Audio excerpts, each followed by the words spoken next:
स्वागत है आप सभी का द स्टडी ऑफ मैथ में।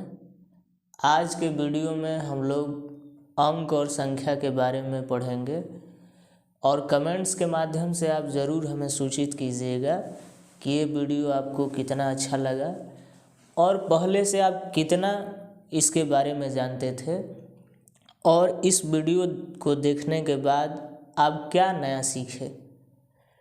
हम ये भी ध्यान में रखेंगे कि वीडियो काफ़ी लंबा ना हो जाए, ताकि शुरुआत में हमसे जुड़ने वाले जो भी व्यूअर्स हैं उनको टाइम को देखकर ज़्यादा जो है हेजिटेशन हो जाए।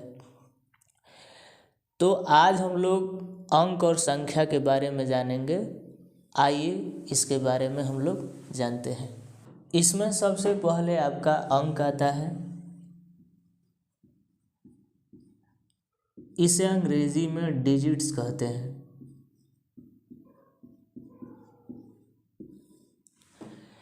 ये 10 होते हैं। कौन कौन? 0, 1, 2, 3, 4, 5, 6, 7, 8, 9,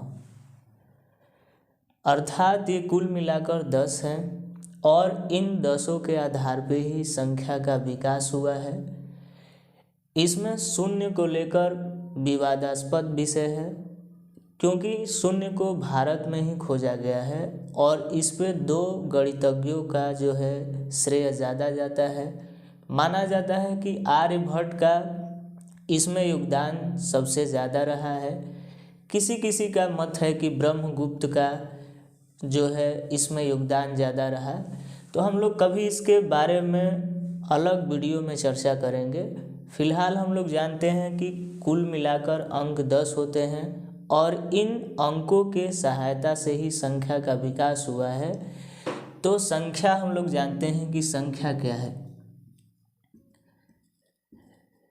संख्या को अंग्रेजी में नंबर कहते हैं।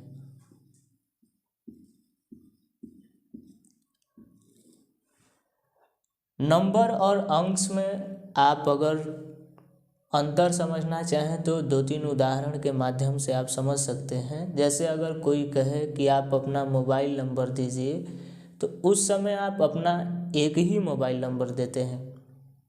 उसमें अंक जो है 10 प्रयोग किए गए होते हैं, अर्थात हमारा मोबाइल नंबर एक ही है, उसमें अंक जो है 10 प्रयोग किए गए हैं। जैसे कि हम एक मोबाइल नंबर लिख रहे हैं 99 19 07 21 94। कोई पूछेगा कि बताइए ये कितनी संख्याएं हैं, तो आप कहेंगे एक ही संख्या है, इसमें अंक जो है 10 प्रयोग किए गए हैं। या दूसरा अगर कोई नंबर जैसे 27 75 02 और कोई पूछे कि बताइए कितनी संख्याएं हैं, तो आप कहेंगे ये एक ही संख्या है, इसमें अंक जो है 6 प्रयोग किए गए हैं। ऐसे भी प्रश्न पूछा जा सकता है कि मान लेते हैं कि आपका 33 73 66 27 दिया गया है। अब कोई पूछे कि बताइए कि ये कितनी संख्याएं हैं, तो आप कहेंगे ये 2 संख्याएं हैं, इन दोनों संख्याओं में 4-4 अंकों का प्रयोग किया गया है। फिर ऐसे भी हो सकता है कि आपसे कहा जाए, मान लीजिए 005 लिखा गया हो। अब पूछेगा कि बताइए कितनी संख्याएं हैं, तो आप यही कहेंगे कि ये एक ही संख्या है और इसमें एक अंक प्रयोग किया गया है। क्यों? क्योंकि आप किसी भी अंक से पहले कितना ही 0 लगा दें, उस 0 का कोई भी महत्व नहीं होता है। यानी हम कह सकते हैं कि ये आपका संख्या एक ही है और इसमें अंक जो है एक ही प्रयोग किया गया है और वो अंक क्या है? 5 है। इन संख्याओं के आधार पर अगर आगे पढ़ा जाए संख्या के बारे में, तो सबसे पहले मानव सभ्यता का जैसे जैसे विकास हुआ, उसमें सबसे पहले आता है प्राकृतिक संख्या। प्राकृतिक संख्या किसे कहते हैं? आइए इसको समझते हैं।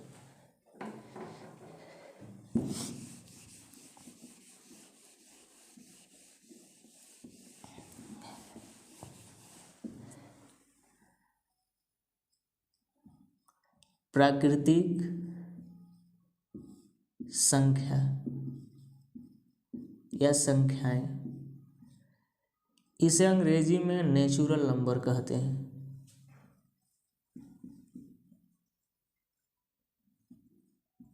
नंबर्स, जो संख्याएं गिनने में प्रयोग की जाती हैं उन्हें प्राकृतिक संख्या कहते हैं। जैसे आप किसी जानवर की संख्या गिनते हो या किसी वस्तुओं को गिनते हैं तो उसमें जो गिनने में प्रयोग की जा रही हैं संख्या, वो आपका क्या कहलाएंगी? प्राकृतिक संख्या। जैसे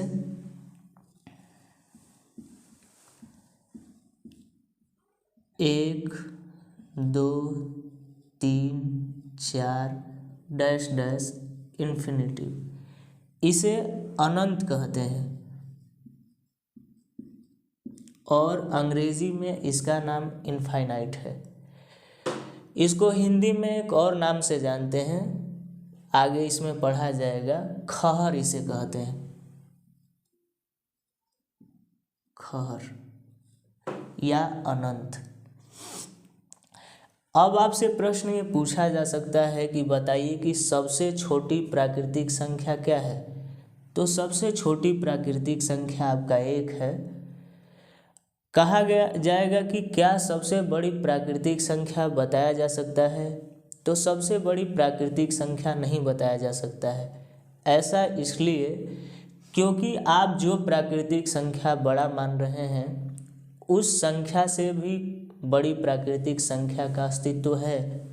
जैसे मान लेते हैं कि आपने लिखा कि ये सबसे बड़ी प्राकृतिक संख्या है, कोई कहेगा कि नहीं, इससे भी बड़ी प्राकृतिक संख्या बता सकते हैं इसके सामने 1 लगाकर। यानी हम इस निष्कर्ष पे पहुंच रहे हैं कि सबसे बड़ी प्राकृतिक संख्या नहीं बताया जा सकता है।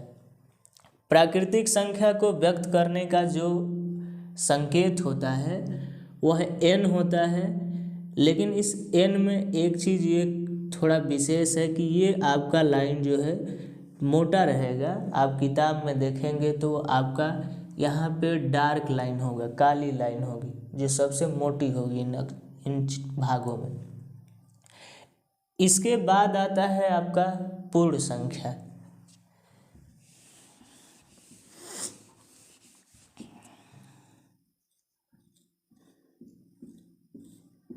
पूर्ण संख्याएं,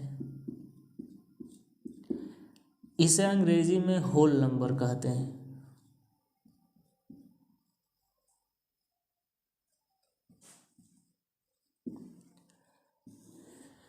पूर्ण संख्या के बारे में कहा गया है कि जब प्राकृतिक संख्या में शून्य को सम्मिलित कर लेंगे तो जो संख्या प्राप्त होती है उसे पूर्ण संख्या कहते हैं। जैसे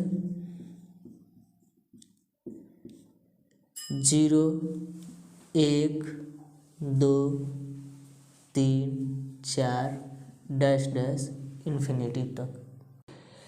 पूर्ण संख्या को W से व्यक्त करते हैं और इस W में जो है आपका ये वाला लाइन जो होगा ये मोटा होगा। इसके बाद प्रश्न ये होगा कि क्या सभी के सभी प्राकृतिक संख्या पूर्ण संख्या होती हैं? तो आप पाएंगे कि 0 को अगर हम इसे ढक लें तो जो भी आपको यहाँ संख्या दिख रहा है ये प्राकृतिक संख्या ही है। इसका मतलब यह है कि हम सभी के सभी प्राकृतिक संख्या को पूर्ण संख्या कह सकते हैं, लेकिन क्या सभी के सभी पूर्ण संख्या प्राकृतिक संख्या होती हैं? तो आप देखेंगे कि 0 जो है आपका प्राकृतिक संख्या नहीं है। इसका मतलब ये है कि आपका सभी का सभी पूर्ण संख्या प्राकृतिक संख्या नहीं हो सकती है। इसके पीछे वजह है तो केवल 0 है। अब इसमें यह होगा कि क्या सबसे बड़ा पूर्ण संख्या बताया जा सकता है? तो सबसे बड़ा पूर्ण संख्या नहीं बताया जा सकता है। सबसे छोटा पूर्ण संख्या क्या है? 0 है। इसके बाद पूर्ण संख्या के बाद हम लोगों का पूर्णांक आया। पूर्णांक क्यों आया? जैसे 2 उदाहरण से हम लोग समझते हैं। जैसे मान लीजिए कि आपका 7 में से 5 घटाया जाएगा तो आपका 2 आ जाएगा, लेकिन अगर हम 5 में से 7 को घटा दें तो ये -2 आ जाएगा। और अब तक का जो भी संख्या पढ़ा गया है उन संख्याओं में हम देख रहे हैं कि -2 जैसा कोई भी अंक नहीं दिख रहा है। इससे ये पता चल रहा है कि हम प्राकृतिक संख्या और पूर्ण संख्या से अपने जीवन के समस्याओं को नहीं सुलझा पाएंगे। कोई और भी संख्याएं हैं जो हमें ज़रूरत पड़ रहा है, जैसे कि 5 में से -7 घटाया गया है तो ये आपका -2 आया है। तो यहाँ पे आपको देखने को मिल रहा है कि -2 एक नई संख्या प्राप्त हो गई, और जो ये माइनस प्राप्त हो रहा है यही आपका पूर्णांक कहलाएगा। जैसे कि आगे इसमें हम बता रहे हैं पूर्णांक,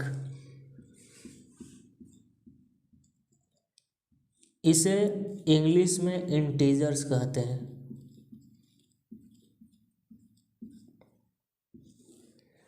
पूर्णांक का परिभाषा ये होगा कि पूर्ण संख्या में ऋण चिन्ह को सम्मिलित कर लेने के बाद जो संख्या प्राप्त होती है उसे पूर्णांक कहते हैं। जैसे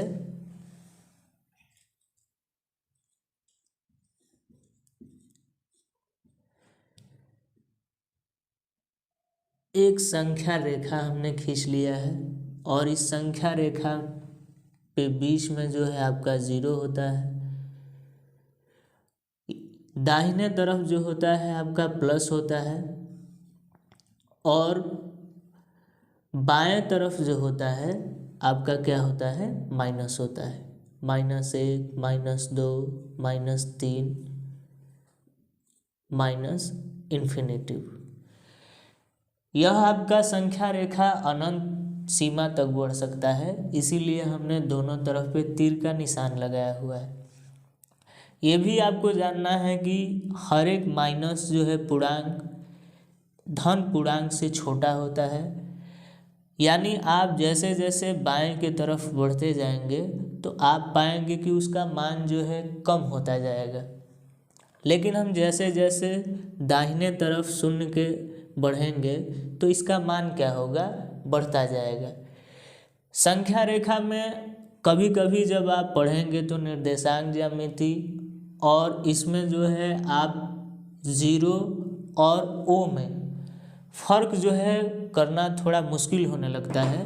तो हम बता रहे हैं कि 0 जो होता है वो थोड़ा लंबा बनता है, इसकी लंबाई थोड़ा ऊंचा रहेगा, लेकिन जो ओ रहेगा ये पूरा वृत्ताकार रहता है।